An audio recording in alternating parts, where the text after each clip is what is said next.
And he took his money from his 3 months maintenance. Yeah, he did. He did. For 3 months, he didn't pay maintenance. I would laugh.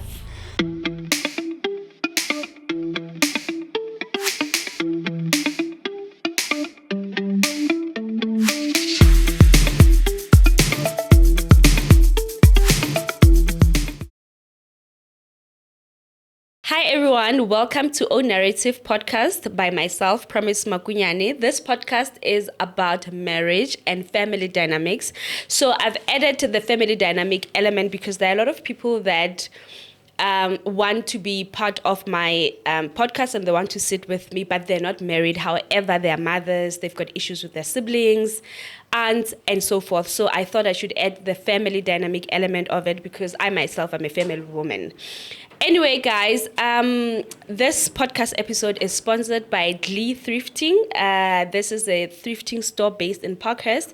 We're going to link it below and please support them. I'm actually dressed by them. They sell timeless pieces. You're going to love them. Anyway, guys, I have a familiar face sitting with me today. Your fave. You love her so much. Actually, your episode is the highest viewed on my channel. I know, I saw. Did you check? Oh, dramatic young. So it's the highest viewed. Yeah, even more than my reality show. People love you. No. They also love your story and most of them they relate. Yes. Even though you cut a lot of smoke. I know. I saw a lot of wives were frothing in the mouth. I was like, calm down. I even stopped reading the comments. I'm like, yeah. My fellow women are so No, angry. my story triggers a lot of people and I know I'm aware. Yeah. So I understand where the smoke was coming from, but wait. Yeah, they were like, go and fetch the wife and interview the wife. I'm like, if she wants to tell her story, she can come. Nobody's going to go and dig for anybody's story. Everyone is entitled to their own narrative of their story. Anyway, guys, if you haven't watched my first sit down with Amanda, please go and watch it so that this is kind of like a continuation because we had said that we're going to have the second sit down. Now we're going to speak about single parenting and where she is and dating as a single mom. So if you haven't, please pause, don't watch this. Start with that first one and then come to this one. Anyway, Mandy, you're going to introduce yourself again for those people that are coming for the first time. That's we'll start here and we'll go there. Okay. So please introduce yourself. Well, my name is Mandy Ndlangisa. I go by the Millennial Mom on my social media platforms. Mm-hmm. I am a single mother of 2 beautiful girls. And just love to talk. What do you do for a living? So you are a YouTuber. Do you have a 9 to 5? I understand that you just bagged a corporate job. I did. I'm a journalist by profession, but I mean, of late, I just decided to go the corporate route because that's where the money is at. Yeah. So I work for a corporate as a content manager. So I'm still a journalist, but they just have different titles, Okay. Yeah. Obviously, you can't say which corporate it is. No, you can't. No. Do they know this side of you? No, they don't. I like to keep it that way. That's good.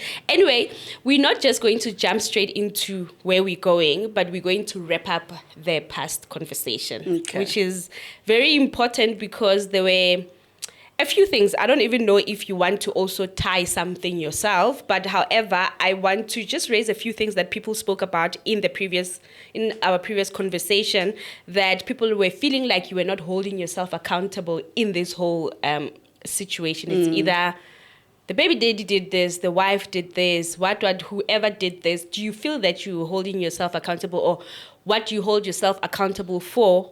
Or you don't think that you have to hold yourself accountable? I think that people want to read things how they want to read them. The women who were saying, oh my gosh, we relate, none of them were saying I didn't hold myself accountable. Mm-hmm. The people who were saying I didn't have myself accountable were people who are probably in the wife's shoes. Yeah. So obviously you will take whatever you want to take. I don't know how many times I watched that episode and I said to myself, there's so many times I even say, I feel sorry for the wife. If I was in her situation, I don't know one time I bashed her. Yeah. Bash my baby daddy because that's the person who's wrong. So for me, I'd never understand when people say I don't take account. What accountability do you want me to take? You know, there's 2 women involved. Both were lied to. So is me saying that I feel bad for the wife and not enough for the wives who were hurt in the same situation? I'd like to know. I saw those comments and I was just like, I want someone to actually say it out loud. What do you want me to say? You know, To like, hold myself accountable. what do you want me to hold myself accountable for? Yeah. For being in a relationship, for being in love? What am I, you know? Yeah. So I don't know, maybe you have a better understanding of what they meant. For me, I just found it like, hey, guys, now you just hurt and Yeah. you're just projecting. Yes. Yeah. No, for me, I just picked like common questions, like Okay. common things that were being spoken about in the comment section. And do you think you are dreaming too high for wanting to co-parent with the wife, for wishing to co-parent with the wife? In this situation, I am, but for me, I feel like I'm not, because I've seen it happen. I've seen wives and baby mamas co-parent very, very well. I've got friends in similar situations and they co-parent very, very well. So Yeah. I don't feel like I'm dreaming too high. I just feel like, get manifest, you know, hopefully one day. Hopefully one day. But yeah, I think it's possible. Yeah. It's just obviously when she's ready. Yeah. If ever. If ever she Yeah. will be. Where are they now? Have you spoken to your baby daddy ever since we had the conversation? Where are you guys, you and your baby daddy, and your maintenance situation? Has he been paying? Oh, yeah. Oh, no. I don't think he'd ever want to Not try paying. me. Yeah. Because he knows I can take it there. Even in court, our last appearance in court, he said that he can't commit to an amount because if he commits to that amount and he doesn't pay, he knows what I'm going to do. I was just like, yeah, I'm glad that you know. Good, you know. So he has been paying. There's no communication at all. Yeah. Even your first? Yeah. Yeah. That one we've never really had any communication except outside court. Yeah. Now and then he'll put money, whatever. He'll deposit money that's like not the full amount, but I'm tired. I'm tired. So I'm not gonna run back and forth begging for like 200 rands more. So yeah. Yeah. So that's that. The other things were just drama, which I'm not gonna entertain. And considering that you've got daughters, like what lessons out of this are you passing through to your daughters out of this situation of their fathers? I'm hoping they don't have kids. At all? At all. Oh. Yeah. But if they choose to have kids, I'm hoping that they know that you will fight for a very long time, but it's kati where you get tired, and it's okay. Yeah. It's okay. You will know when you've done enough. You will know when it's time to put your guns down. But yeah, honestly, I'm hoping that they choose not to have kids. I'm hoping they choose to just live their lives, and maybe if they do have kids at a very older age, where they can handle a lot of things more maturely. I have to say that there are things where, because I had my children very young, there are things that I've handled in a way that I'm not proud of. And I know that if I had my kids maybe in my late 30s, 40s, there are so many things I would have handled maturely compared to how I've handled some of the situations, Yeah. Don't you, I feel that, not shy away, but you seldom speak about marriage, and I would assume just like generally as a woman, you know, just what the society would expect. I would say my kids need to have children in marriage. I've seen married women who are single mothers. Oh. So we've spoken about it, I think in your DM. I think you had posted something, and then there was a lot of married women then who you said reacted. You are also getting the and same. I told the same thing, that, I have a channel where I talk about all things single motherhood, and I cry all the time. And I have so many married women who come into my DMs and saying, you know what, it's also not all rosy this side. And it's even worse because there's a grown man in the house. So I don't see marriage like have kids in marriage. Obviously, a lot of people do, but personally, just don't have kids, or have kids when you can handle them. Yes, basically have kids when you can handle them, and when you are ready, and when you are very, very sure that you are ready to be a whole new person, because being a parent is a whole new ball game. Yeah, it's a different ball game. Okay, and we're just gonna move forward to your own childhood. And the other time we just spoke briefly about how you grew up, but today I want to speak about your dad. Yeah. I want to speak about your dad, your relationship with your dad, how you grew up with your dad. Yeah. In your dad's perspective, like you having a dad. I know you have a dad now that is taking care of you.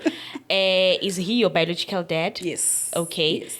tell me the story about you growing up with him or not growing up with him, or yeah. So I come from a matriarch family where my grandmother is like the head of the household, and she's got 4 daughters, and it's very protective. And none of her daughters at that time when I was growing up were married. So coming up from a traditional home, obviously you're not going to fat and sit. Yeah.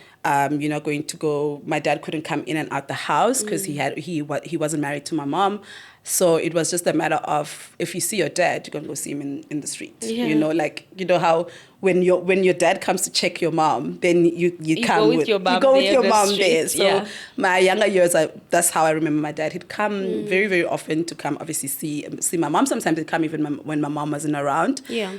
But we only got close with my dad when my mom moved out of home. Okay. So then they lived together. I think I was about 11 or 12. Yeah. So then he was like present on a daily basis. Yeah.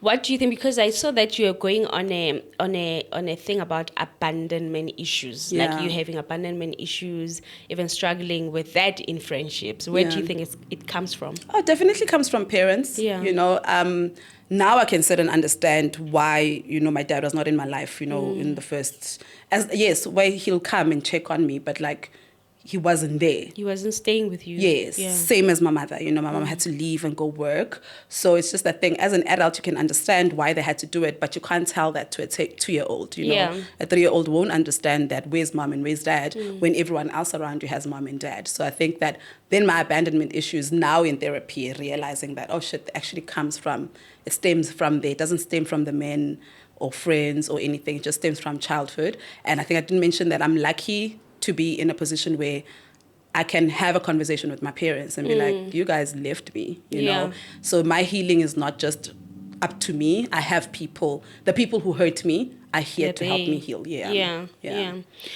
You also spoke on your channel about your childhood boyfriend. You spoke about your childhood boyfriend who died on the day that your firstborn was born. Or well, years later. Yes. Yes.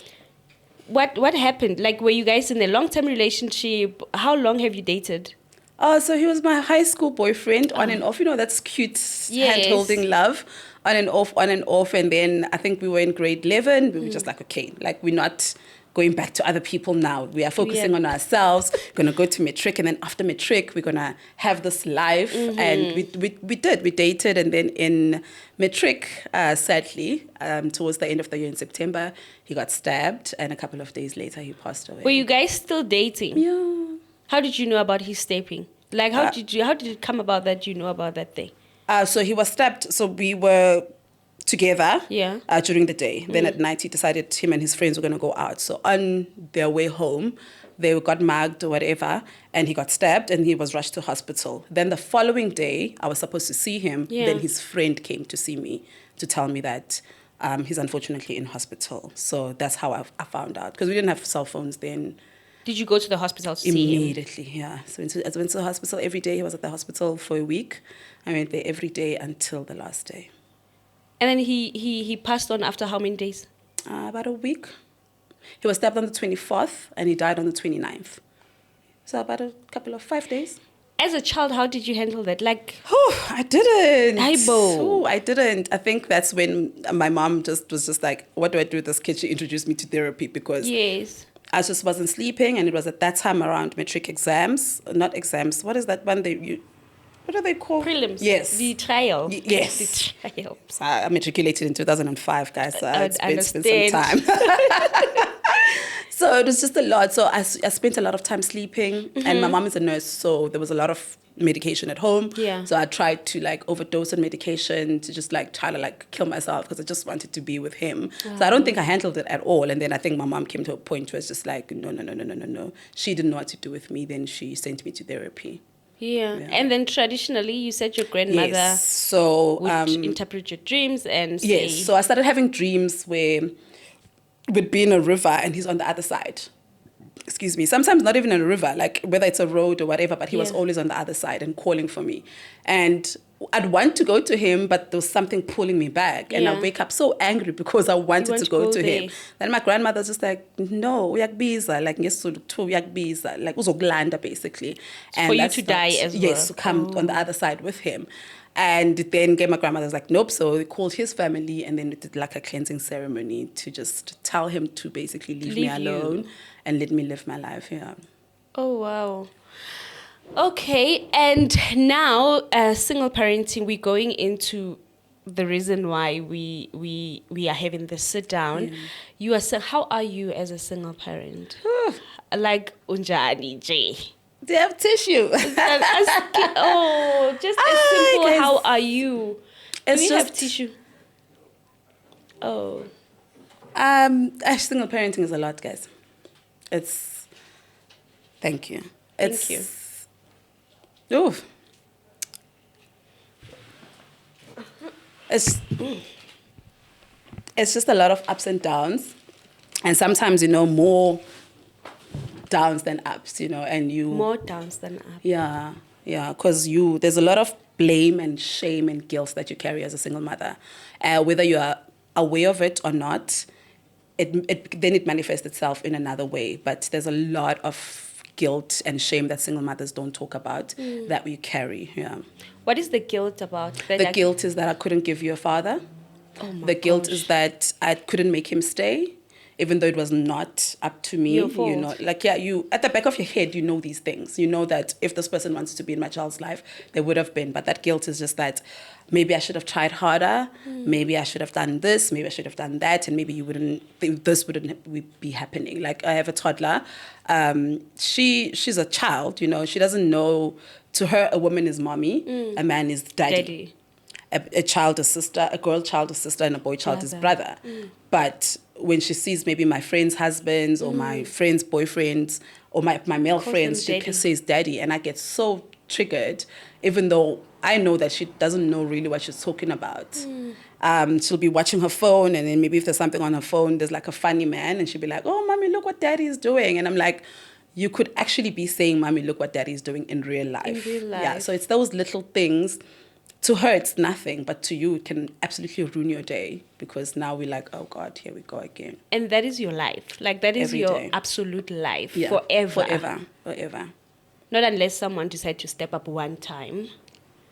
Not unless, yeah. Yeah. Would you be open for that? Of course. I think with realizing what my eldest is 15 and realizing what she's gone through without having a father, I would definitely put my pride, ego aside to make sure that the second one at least doesn't go through something similar. Yeah, because I can see my future. Because you took to your YouTube that your eldest is going through some stuff and you had to book her at Akeso. Do you want to speak? Obviously, you spoke about it on your channel, but if you want to go in depth about it, that she's 15, right? And what is going on and how did you just decide that, I can't even imagine having to deal with that alone, having to think, or, okay, this child, I need to take her somewhere, or this child is struggling with this. Like, how do you even just do that alone, Yeah. For the past 3 years, I have noticed that, she does have like some mental health issues, but you're just thinking, maybe it's just a transition from pre-teen to teenager. Yeah. It's a transition from primary school to high school. And then you realize, no, man, it doesn't stop. Then you hear your child. So my child and I have conversations a lot. You hear your child, she'll say something like, oh, sometimes I don't feel worthy. And you're like, oh, why don't you feel worthy? And she's like, no, because I have a parent who doesn't want me, and I know you love me for the both of us, but like sometimes there'll always be that void. So then it starts manifesting itself in obviously other ways. So whether it's through her grades or her behavior and stuff, and obviously now as a parent you just sit there and just like, if I leave this or let it go for too long, who knows what's going to happen. So I consulted with my therapist. Luckily, I'm in therapy. I consulted with my therapist. Then I also consulted with my daughter's therapist because she also has a therapist. Okay. And she was the one who suggested, maybe let's just get her admitted because she'll always be in therapy, but being admitted is different. The activities that they do there, it was hard for me because I've never been. So it's just that thing. I don't know where my daughter's going. I don't know what's happening there. What are they speaking about and things like that, and how she's going to handle it. But luckily, because of my openness, it put me at ease, because when I spoke about it on my channel, so many people came through and spoke about how either they went to Akiso one time or their children or their cousins, and they always come out better on the other side. So it's things like that where you think that you're oversharing, or you think that it's a shame to talk about something, but when you talk about it, not only are you healing others, but you're also healing yourself. Because I wouldn't have known that she was going to come out okay if I never spoke about it. So how long has she been? Is she still no, she's not. No, she was there for 3 weeks. Yeah, she's been out for about a month now. And how is she now? She's okay. She's okay. I think she's always been very good at putting on a face. A face. Yeah, so also, I don't know if to protect herself, to protect me, but she's always been good at putting on a face. But so far, she seems good. So I hope that it stays, and also get therapy. That didn't stop, because they said that even when she's out, she still needs to come for sessions, yeah. And how do you handle Father's Day, especially Father's Day, the little one, because there's this whole Father's Day vibe that happens, or even the eldest one, because she's never had a father her whole life. How do you handle Father's Day?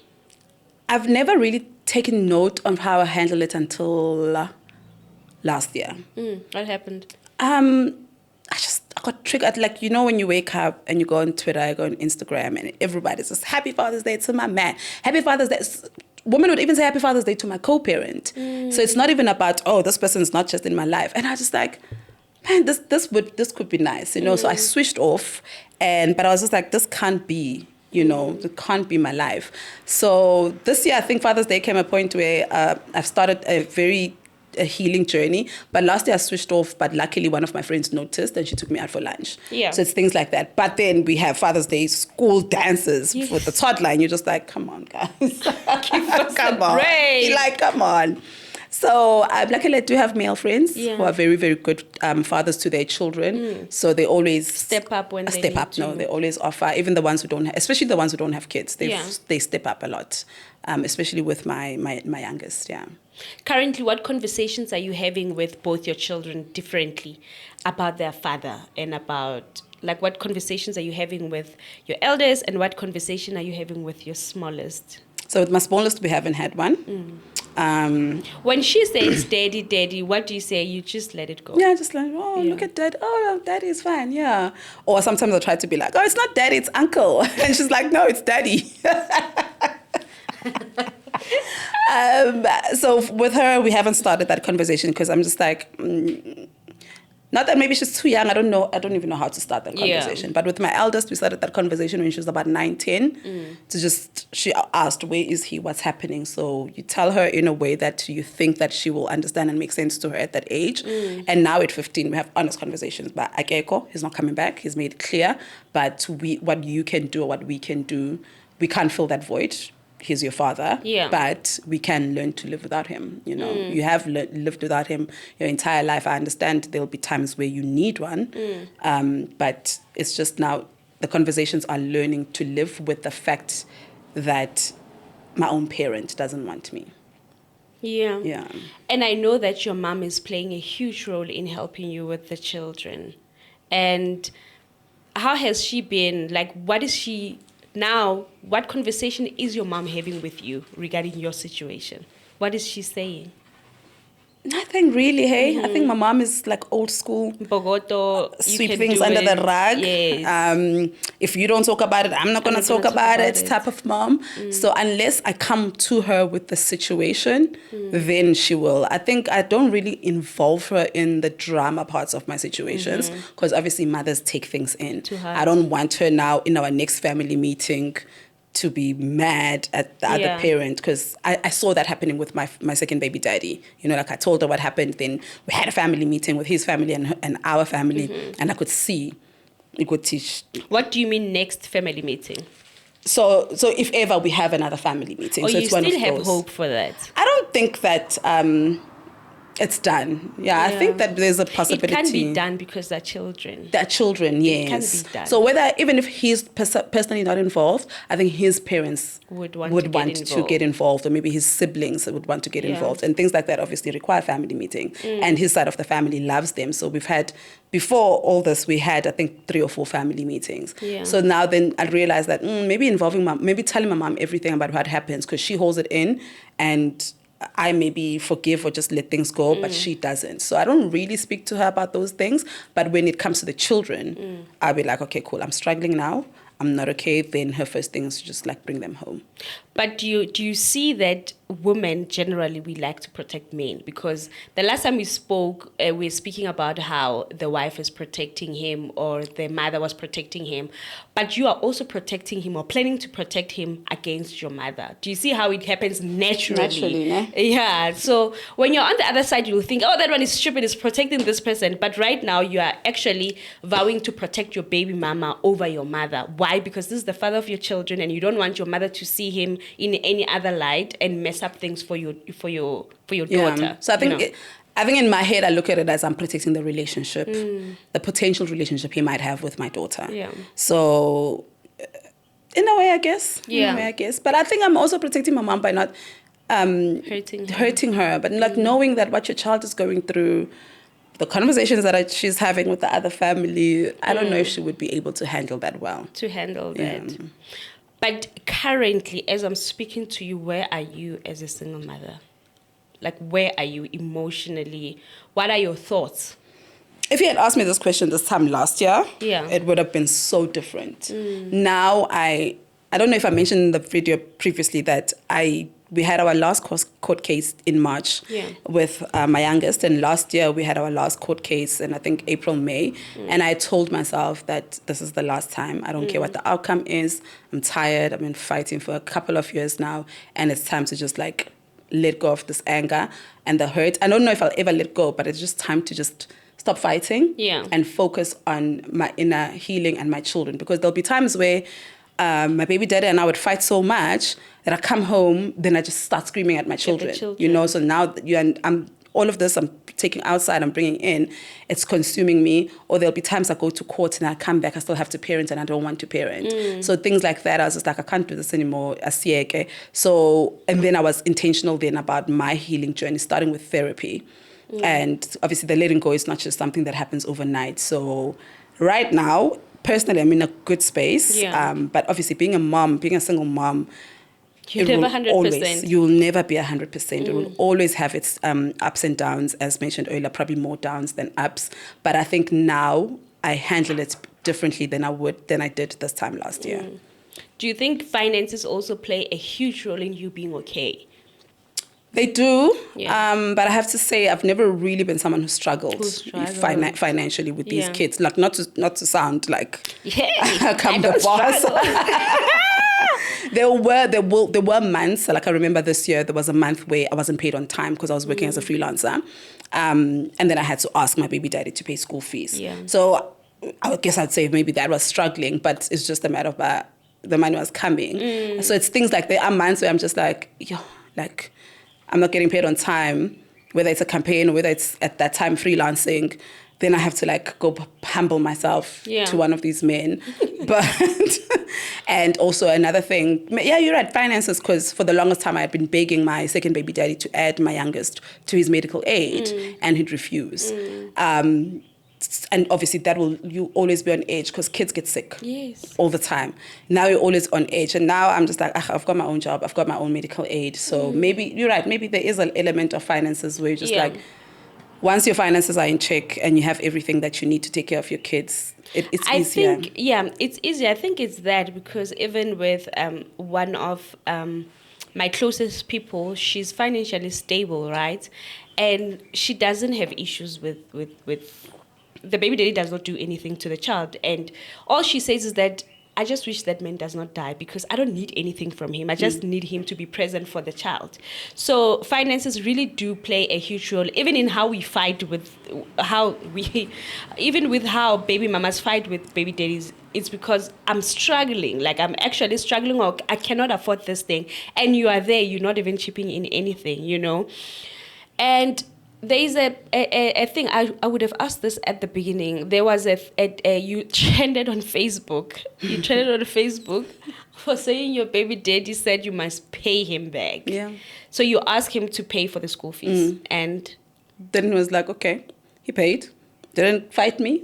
To show this person has the money. Because the money he's paying via court is not even half of the school fees. Does he send it to the court or to you? To me. he doesn't even, it's not even half of the school fees. Yes. So he had sent the normal maintenance money. And then 2 days later, I was just like, yo, bro, I'm not paying on time. Can you take care of this? Did not argue with me at all. Asked for the banking details. I sent it to him. He paid. Then Chigi, probably like a week later. A week later, he's just like, oh, are you going to pay back the money? I was just like, sorry, what? It's like, excuse me, what? Yes. And I was just like, okay, give me your banking details. And he says, no, it's fine. I'll just take it from the next 3 maintenance, which tells you How much he's paying. how much he's paying. It had to take him 3 months to pay back his to pay money. himself back from the money he sends from maintenance. Yeah. 1 month's school fees Yes. takes him 3 months.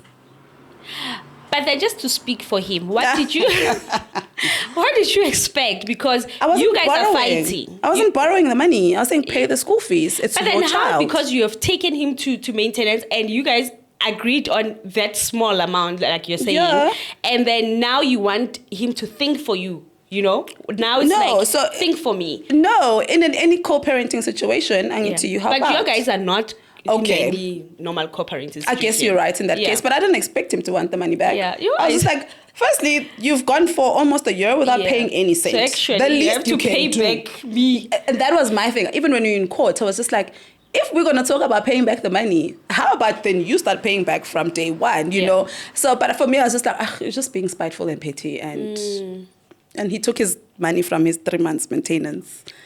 Yeah, he did. He did. For 3 months, he didn't pay maintenance. I would laugh. At first, I was just like, what the hell? But I guess it's tit for tat. I get when you are doing these things to me, of which obviously you're not even supposed to go that route Yeah. to take him. Yeah. But I guess it's just tit for Yeah, tat. that's how he's tit being for tat spiteful. and- Just being spiteful and unnecessary and petty because honestly, my bro, you can clearly afford this money. Yeah. Just it's one time, pay Yeah. school fees. Yeah. And also, I think for me, what hurt the most it was also her birthday month. Oh. It couldn't even have been a happy birthday to her. Does he even know the birthday? He does because he calls every year. Mara, you guys' relationship is very funny. It's like, and that's why you know that in the process of time, you guys are going to be okay, Yeah. co-parenting wise.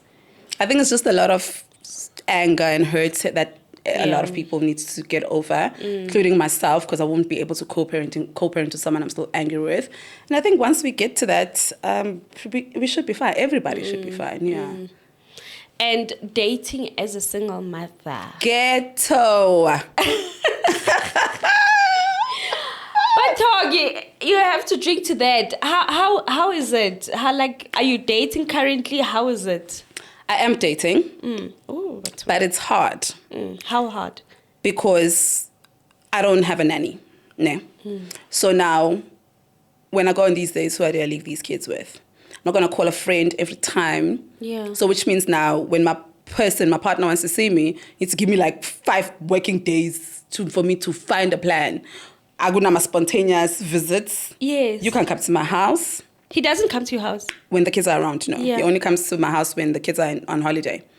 So, Oh my God. yeah, you see, it's little things like that where I can't decide now that it's 1:20 that I miss you now and I'm going to see you in the next hour. Yes. But when you're not a mom, or at least a single mom, you can decide, oh, I can say who's distant next week, the kids are with their dad. Then how about we whole make a weekend. plan, you know? Yeah. We do something together. So it's just the ghetto in that. Also, there's the aspect of, when do you introduce the kids? Do you even talk about the kids? Do you, like, it's just a lot. And I've never had to, like, date like this Yeah. as a single mom, because with my first child, she lived at home with my Yes. parents. So I never had to have these thoughts. I And would now, imagine. and now I'm just like, oh, God. How long have you been with this guy? Since we met in March, but maybe since June, July. Okay. Yeah. Is it the same guy that we were talking about? Yes. When you... I mentioned, Yes. a bit of him, yeah. Okay. But I mean, I'm still going on other dates with other people too, you know. I'm single until I'm married. Does he have children Yes, himself? He does. Do you guys speak about children at, like, are you already speaking about where are we going? Where are we? Who are we?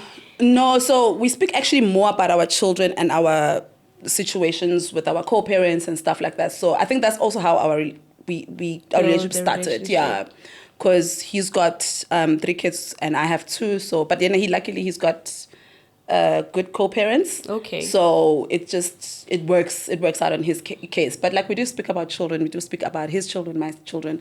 We don't really speak about where we going. Isn't it too early? How? Wow. Like, I would imagine if, God forbid, I would divorce, or maybe I can date, like, wherever I have to go, like, I have to know where we're going. So now when I'm going to have 2 baggages, it's Westbound. Mangiting baggies, squama pants, it's like, okay. Yeah. I get you. I'm also like that. I'm definitely like that. I'm not someone. I saw like a video as Zizi Moloko trending that she dated a couple of people before marrying her husband. Yeah. I was just like, I wish I could do that. I could do that. I tried dating like, I was just like, how do you talk to 2 to 3 people? Yes. It's a lot, you know? Like, I just want to talk to one person. Yeah. And he's mine. Yes, I think, but in my case now, all my relationships in the past have started the same way. Like, we meet today. What are we doing today? You need to know today. And so now it's just a matter of, let's try something different. Let's take it slow. Let's get to know each other. Let's work on something. But I'm very single. Are you open? Because I'm sure there are men from like USA watching my channel. Like, we want to take please, yes. First come, first served. Oh, I come with 2 people. Come with 2 kids. You know, one is about to go to varsity, so maybe if you can wait 3 more years, I'll come with 1. I can't believe you've got a child who's almost going to varsity in like 4 years. 3 years, yeah. She's in grade 9. So grade 10, 11, 12, then she's out. You are doing exceptionally well. Thank you. You've been doing all this on your own for this far. Yeah. You are definitely blessed. And I saw your video when you were sharing that you've paid off your car. You know, I was like, Patong Mandy. You know, and you are all alone, you know. All alone, yes. I think that sometimes someone said it in my channel about the power of surrender. Like, since it was in March, after the court case, I came home. I told my mom was home that day. I told my mom, I said, I'm tired. Luckily, I had therapy that day. I told my therapist that I'm tired. Then I told God that I'm tired. Yeah. Today was my last day fighting.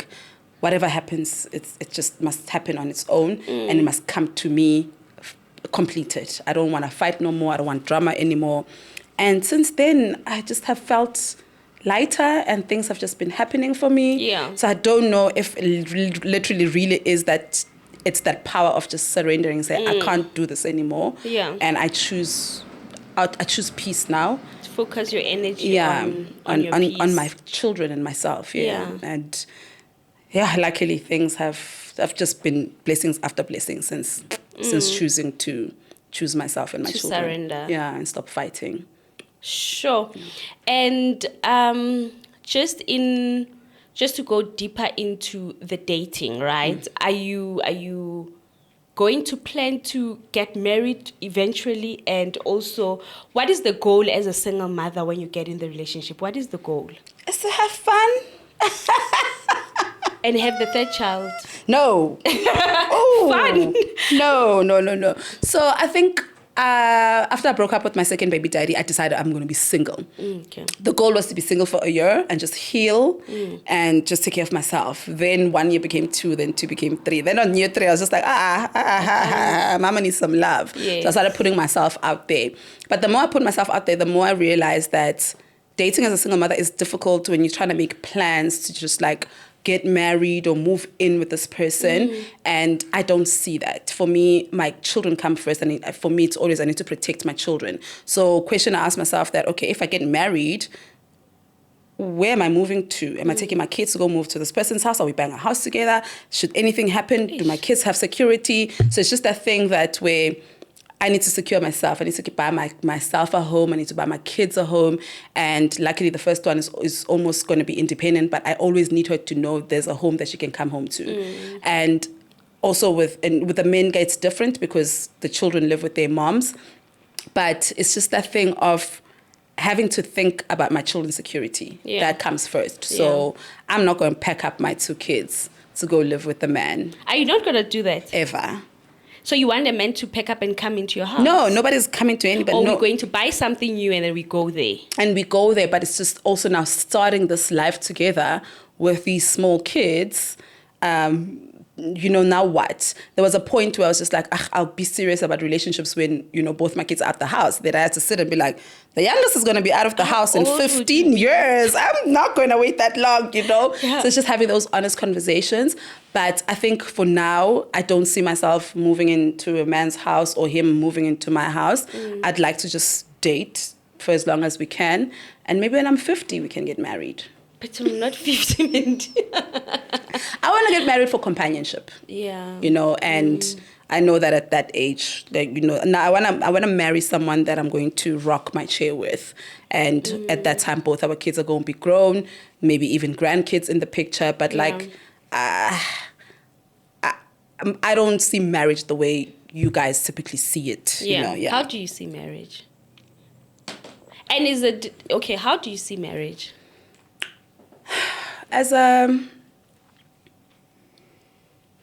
You must be honest. How do you see marriage? Okay. I don't see how marriage can benefit me in this point in my life. Okay. So I don't rate it. I feel like marriage mostly benefits men. So I feel like, okay, then let me just take care of myself and these kids for now. And then for me, I see marriage as a lifetime companionship commitment.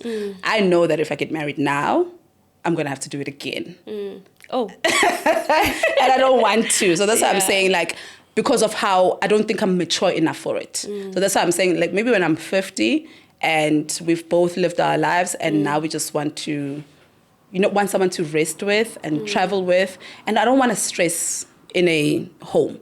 So I don't want to stress about finances. I don't want to stress about children. So I want to get married when I know about, okay, now we're just stressing about each other and whatever it is that we're going to do. So that's why for me, marriage, I don't even think about it because I'm just like, we'll see it. Is it because maybe also is your decision also over thinking that it's not for you? Like maybe you're not deserving of it.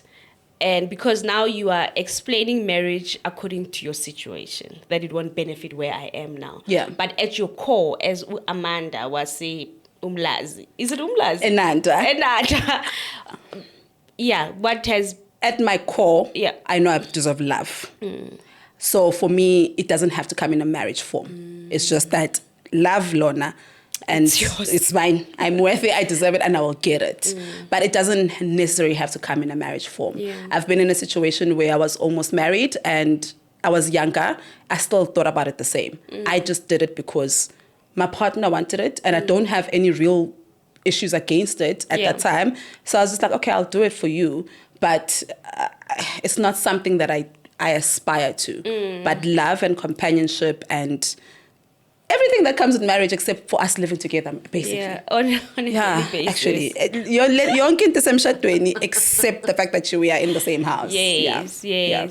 But you almost did it with your second baby daddy. Like that was your goal. No. It was someone else. Oh, it's not your... Okay, No. But Mandy, I was very young. It was after my first baby daddy. I met someone immediately after, and we were together for about 6 years. Is it the one that was abusive? Yes. Is it a Xhosa man? Of course. That's my heel. That you're gonna diet. So what happened in that relationship? How did you almost get married? I mean, I'll say we did because there were traditional things were that done. took place. Yeah. Were you guys staying in Johannesburg? Yes, together. What happened? Why don't you talk about that part of your life? Because it doesn't. I think for me, you're the second person to ask me that. I think because my channel was just like about being a mother, and that part he didn't make me a mother. It didn't affect. Yeah.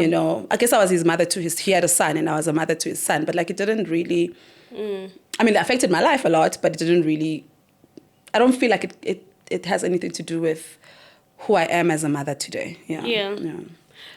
But then it's a big part. What I'm asking is that it's a big part of your life. You stayed with him for 6 years. You almost married him.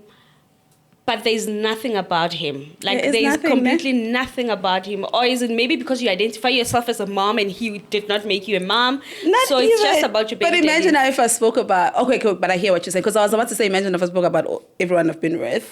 No, But him is a special he case. is a special case. And it's so funny because we're in a very, very good space. We talk. He's a lawyer, so whenever I feel like there's someone You need coming to for bully me. your people. Yeah, I'm just like, hey, and he's always helpful. So, but I don't know. It's just, maybe I haven't healed from the abuse. And maybe then it's just a part of my life that I suppressed. But I don't. Maybe, because if I speak about him, then I have to speak about why we broke up. And if I speak about why we broke up, then I have to open myself up to. Why did you guys break up? Because of the abuse. What abuse did he do to you? And physical. Like he would beat you every day? Well, not every day, but. You know, I don't understand men that beat women because what am I going to do when you start beating me? Because there's Honestly, no way that I'm going to beat you honestly, back. see how small I am? Hey, bo. Like, what do you think I'm going to do to you? And if I'm small now, imagine how I was years back. 4 years ago, 5 years ago, yeah. Like when you beat me and you hear that I'm crying, but you're still beating me, and you'll beat me again next week. But yeah, it's just, I guess it's abuse. Like, we never know, understand how abuse works, yeah. Let's speak about therapy. Yeah. As we are closing, how has therapy helped you, and how did you start going to therapy? So I always thought I was fine. I was like, I'm okay. And then my sister, who is a huge believer in therapy and has been in therapy for some time, was just like, if you don't mind, can I book a session for the two of us in her session? Is she struggling with siblingshood or whatever? So that's my question. I'm just like, why do you want me in therapy? What did you tell your therapist about? You know, why are you guys talking about me? What's going on? And then she's just like, no, obviously your name comes up a lot in therapy. I did play a part in raising my sister. So obviously my name does come up a lot in therapy. So I think her therapist was just trying to figure things out. So then we go. I think within 5 minutes of that session, her therapist was just like, how are you still standing? Like I was just speaking and she was just like, She made it seem, she said, I don't remember her words verbatim, but she said, when I speak about what's happening in my life, I speak about it as if I'm outside looking in, like I'm not living it. Okay. And maybe that was a coping mechanism in my case. So that's why for me, I thought I was fine. But then you're actually not in your feelings. At all. At all. I'm not in my reality. I'm not in my feelings. I'm just on autopilot. Yeah. And eventually that's going to crash. You're going to crash. So then she was just like, by the end of the session, she was just like, okay, cool. Can I please recommend a couple of therapists? She recommended about 3. I spoke to 2 and then one I just gravitated towards. And I've been seeing her every week since March. Yeah, it was March. How has it been? It's difficult because therapy requires you to dig in. Therapy requires you to be accountable. Therapy requires you to talk about what you've done wrong. And sometimes, you don't want to talk about all of those things. Therapy requires you to also talk about your contributions in your situations. One of the things that my therapist asked me when I realized, oh God, she said, because both of your baby daddies are present in their other children's lives, what is it about you that makes them feel as if they can just say, I'm not doing it and it's okay? So it's things like that where you actually sit and you're just like, actually, what is it about me? What do I do or say to make you think that it's okay for you to just desert me? So it's things like that where I'm learning how to sit and question and reflect, but most importantly, question myself and my decisions and regulate my feelings, my emotions. And that's why I was saying earlier on that I wish whoever has children either have them later on in life or maybe start therapy first. Because if I started therapy before I had my kids, I would have handled, even if the situations were exactly the same, it would have been handled differently. Yeah. Because I think even in our previous conversation, I've asked you that, why do you think your baby daddies are taking care of everyone else's children but you? And in therapy, they've asked you the same thing. What is your answer? I don't have an answer, but my therapist was saying that it seems like it's easy. I make it easy for someone to say, I don't want this. Oh, okay, cool. You know, like I'm not someone who will want to, okay, let's talk. Let's figure out what we can do about it. You know, let's try on all these things. And maybe my energy, I'm very much, I can do this by myself, even though I can't, you know. And it's just that part of not showing my vulnerable side, even though I think I do, but I'm actually not. So it's just that I still don't know, but we're trying to figure it out together. But according to her, it's just me not being as vulnerable as I think I am, and me just making it easy for men to just be like, well, okay, I'm out, and I say, okay, be out. Yeah. And I would assume that would like affect your relationship with men in general, because if I would be in your shoes, I would always be very insecure in relationships, that I'm that girl that will be left, you know, I'm that girl that won't be chosen, I'm that girl that will at the end of the day be the other woman, something like that. Don't you feel like that when you get into a relationship and maybe even ultimately want to fight for a spot? That I want to be seen, I want to be chosen, I want to be the one, I want to be, I think the only time where I was not the one was in my last relationship with my baby daddy. With everyone else, I mean, as mentioned, I had someone who married me. You know, with everyone else, it's been you chosen. Then you break up for other things. So I've never really had to think about it that way up until recently. And that was because of therapy, where I'm just like, then the abandonment issues, then they come in. They're like, okay, because it's only now I'm realizing that I'm scared of actually being in a committed relationship, because what if now he decides to leave, you know? But it's not really about being chosen. I think it's just now a matter of insecurity, but even in friendships, insecurity of what if you leave? And I'm always thinking, they leave anyway. So, but with friendships, it's different because I think I'm more vulnerable with women than I am with men. So I'm very vocal to my friends that these are my insecurities, is you leaving and leaving. It's okay, we can, if you decide don't want to be friends anymore, that's fine. But like, this is how I feel. Yes, and also it doesn't have to be dramatic. But with men, well, not even men, the last man, it was just so dramatic. The exit was dramatic. So that's, it's the leaving more than being chosen. I don't think I struggle with being chosen. Maybe I do. I don't know. I don't think so. I think I struggle with people leaving. And it's sad because people will leave. People will leave. And it's okay. I've left some friendships. I've left some people. But when you're on the other side, you're always just thinking, oh, they're going to leave again. This one's going to leave, I also said on our previous sit down that I don't think that you are a mbogoto. Like, I don't think that you are a hard woman, you know. You just had hard times in life, you know. You just had hard situations in life. And obviously that will be the first face that you'll put on that, oh, I'm this person. But I would watch you and I would be like, oh my God, sometimes you don't have to be this hard, because I can see that you're not a hard person, right? And I've also seen it in your mom as well. Like, you guys are very soft people. Like, your mother is very affectionate. You guys will hug a lot. You know, you'll do all those mushy stuff. And I'll be like, girl, your life and this side of you, like, I don't even understand, you know? I think when I feel safe, then it's you. Yeah, but it's you hardly find people who make you feel safe. You know, people always make you feel like you need to have your guard up. Or maybe I just feel like I always need to have my guard up. But like the minute I feel safe, you relax. I relax, and then the vulnerable side comes up. But it's not. It takes some time.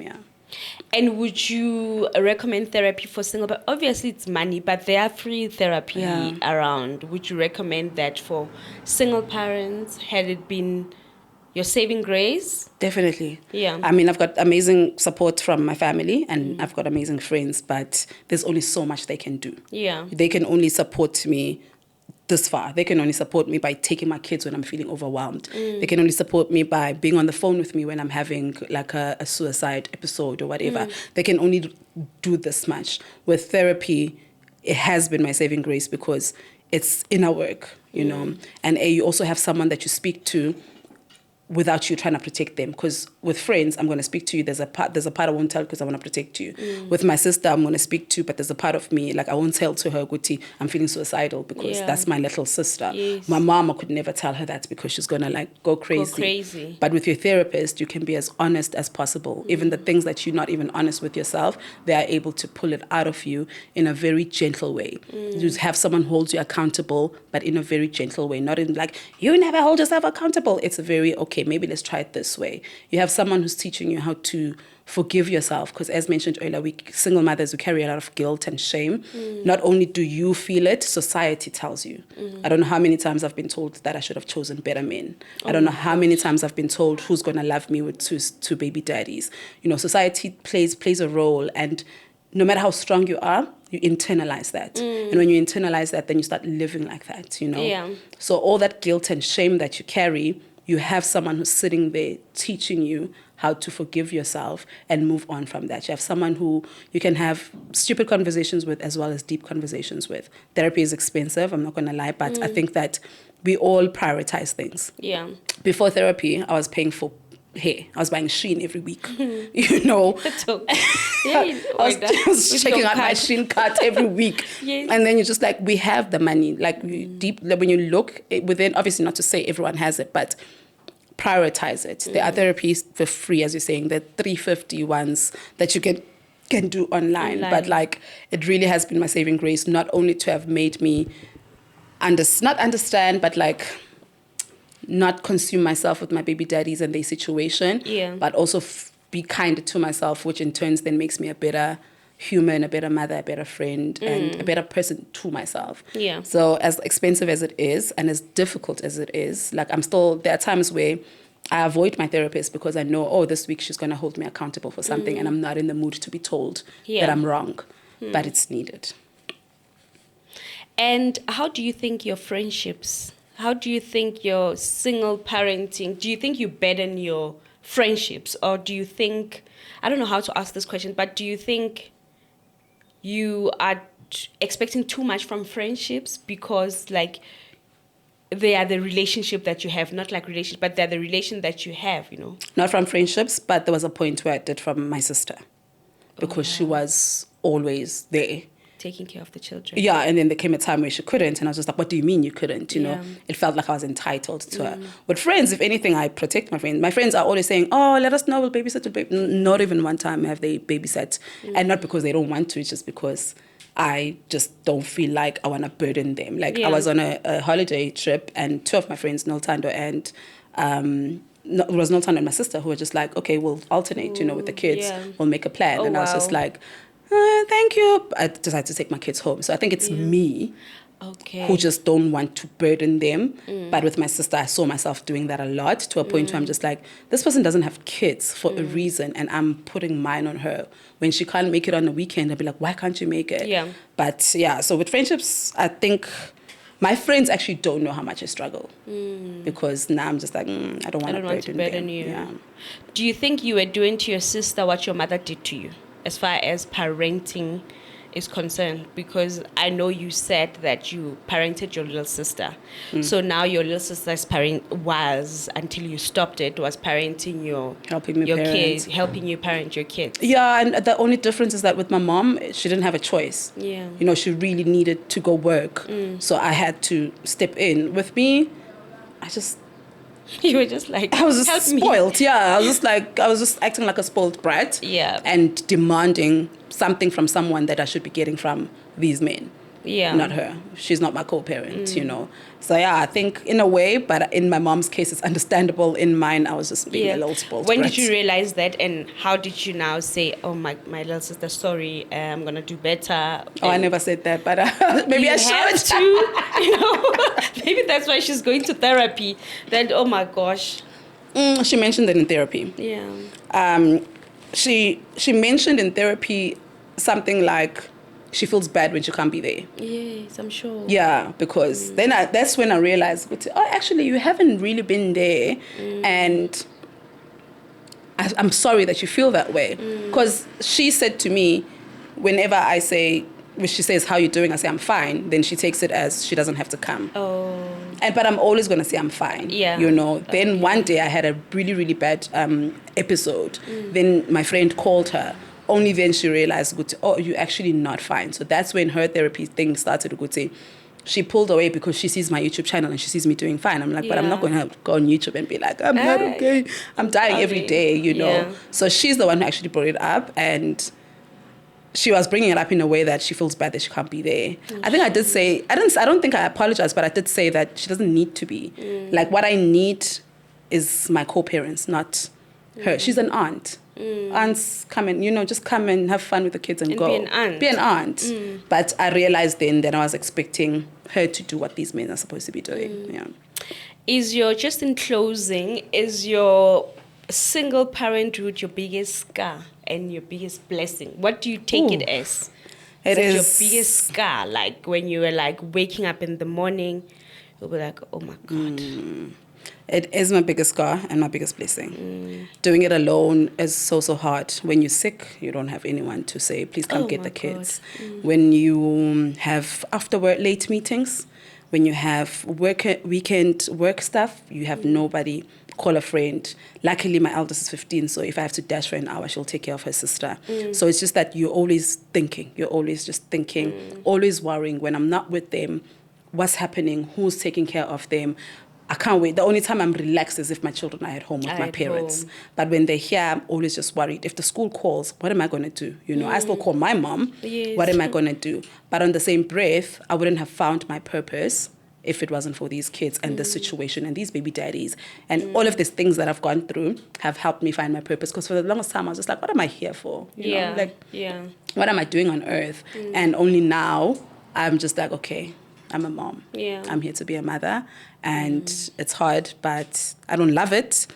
But we're going to make the most out of it. Yeah. And you're doing exceptionally well. Thank you. And we are very proud of you on this channel. You are women doing it for themselves. Hopefully not for too long. And hopefully not for too long, because we were born to be taken care of by men. So you have your own, but there should be someone that is helping you do something in the house. My own should just be to just, I don't know, pay DSTV. Yeah, go on a spa date. Yeah, you know, like it's just my contribution should be my pick and pay smart shopper. Yeah. You know? I really hope when that comes, you're going to realize it and give it a room. Because it might come and you might not give it a room. You might not realize it. But if it's mine, don't you think it will fight for me? Am I sounding like a spoiled brat? You are, because a relationship, when it comes, I'm not just going to fight for you if you keep pushing me. Okay, got you. Because also on the other side, the person might think that maybe this is not the one. You know, maybe this is not. Don't play that when the thing comes. That's what I'm trying to say. That fight for me. Fight for me. Like, fight for me. Choose me. You know, don't play tricks. I just hope when it comes, you're going to welcome it.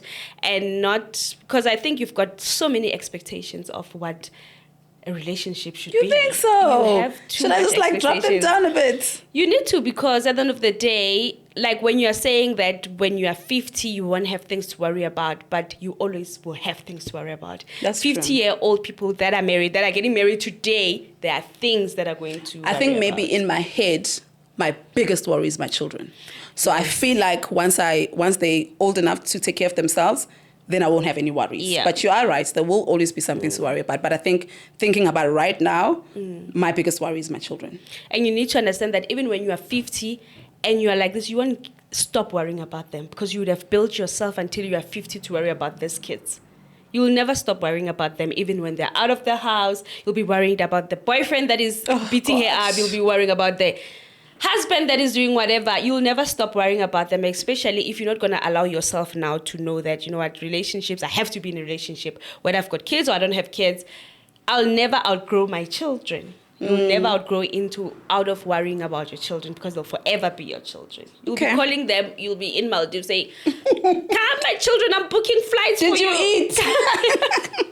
Okay. So you need After this to, episode, I'm going to call someone and yes, like, hey, you know, allow yourself, give yourself time, you're doing exceptionally well for yourself, for the kids. They know that we see that as well. So bring down the guard is very high. Even the expectation is so high. I'm like, yo, Mandy, I don't know who's gonna come your way, my darling. I'm sure even Oprah and them, they still have things they worry about. They've got money, they don't have and children. they don't have children, and they're old. There are things that they worry about. My husband told me when I spoke about the cheating 3 years back, and he was like, you know what? I don't want this life anymore for myself, not even for you, for myself. I'm going to stop it. But don't think that there won't be other things that we'll be talking about, fighting about, you know. Right now, I'm not worried about infidelity in my marriage. But there are other things that there are other things like parenting. Like now you want to co-parent with someone, but you've got different co-parenting styles, how we grew up. Now it's like, oh, don't be soft on the boy and hard on the girl. Don't be, there's always something that you do in a relationship you fight about. And yeah.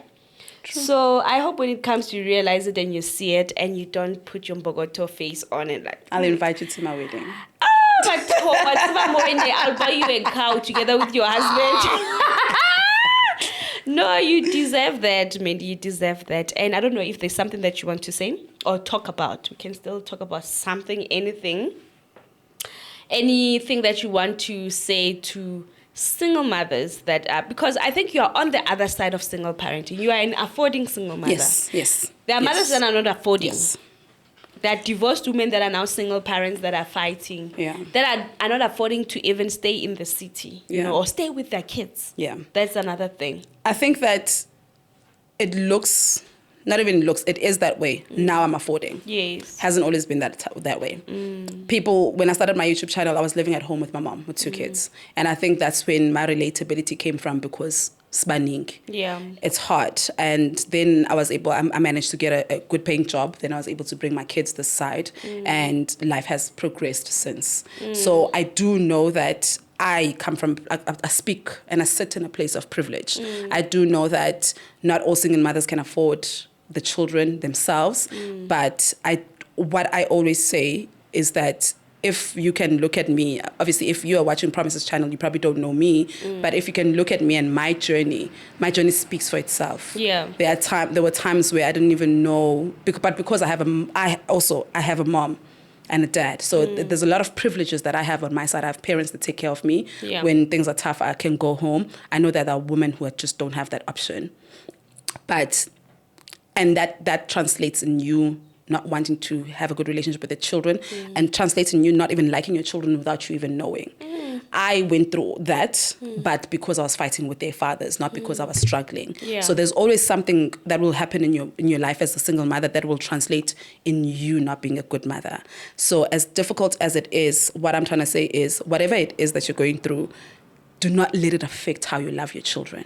Kunzima vele to look at your child and want to love them 100% while you're looking at them and thinking, if it wasn't for you, I wouldn't be here. Yeah. Because those thoughts, they come. As much as the child didn't choose to be here, but you do sit and you're just like, if I didn't have children, I wouldn't be here. Very far. And that obviously changes the way you look at them and the way you see them, the way you love them, the way you parent. So whatever it is that you're going through, whoever you are mad at and whatever it is, just hold on to hope, hold on to faith. If you're a believer in God, hold on to your God, your ancestors, the universe, and live in love. Yeah. Live in love and make sure that whatever you do, you love your children. Kuzolunga. Ayikho into engadluli. Like kuhlezi kulunga, and that has been my thing. Ayikho into engadluli. You sit here and you think, I've gone through the most, but think about it. This is probably not the worst thing you've gone through. You've probably gone through, like, you know how they talk about heartbreak. Yeah. You go through heartbreak now and you think, oh my gosh, this is the worst. Die. But you've been through heartbreak before and you didn't die. Yeah. So it's almost the same here. Kuzolunga, kuzokhanya, but just live in love and love your children, no matter how difficult things get. But also be kind to yourself and forgive yourself. Yeah. To get rid of the shame. The shame. And do not let society tell you who you are, because I did that. Yeah. And it ruined me. It ruined me. So, you know. Lastly, in closing, you mentioned that there are wives that are telling you that they're single parents in their marriages. Yeah. Any message for them, just in closing? For wives that are single parents. For me will always be more difficult, because for me, I know I've got just me and my 2 kids in my house. If I have to cook for someone, it's cooking for me and my 2 kids. If I don't feel like cooking that day, I'm not going to cook. If I worry about someone, it's just me and my 2 kids. I can't imagine how hard it must be to know that you're not supposed to be doing this alone. And this person that you're not supposed to be doing it alone with is here. Demanding. So, demanding on top of that. So my heart goes out to married women who feel like they're single mothers, and I don't even know what to say to them, because on the outside I'm sitting here thinking, oh, it must be so nice, must be so nice, but you're sitting thinking, I'll rather your life, you know. So I think that we always will want each other's lives, but I'm a huge believer of you leave, but again, I know you don't tell married women that, so I can't even say leave this is today. your narrative. Leave him today. Okay, leave him today and take care of your kids, take care of yourself, you'll be fine. But obviously I'm not encouraging that, but I don't know, my heart bleeds for a woman like that, because that is 10 times more heavier than what I deal with. 100%. Okay guys, this marks the end of our conversation. This is most probably the next conversation we'll have is when she's a wife. When I'm 50. When she's 50. So that will be in my next conversation with Mandy. I know you guys loved her so much, and I love her also. And we are so proud of you, Mandy. Keep up. And you are doing the most as a single parent that most true household whatever can even accomplish. So God has been on your side, and he loves you.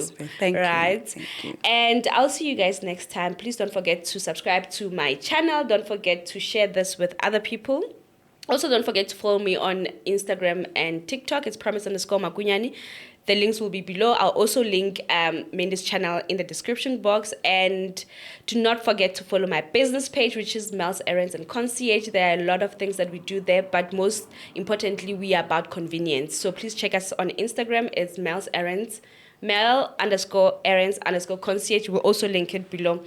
Anyway, it's love and light from my side. I'll see you next time. Bye.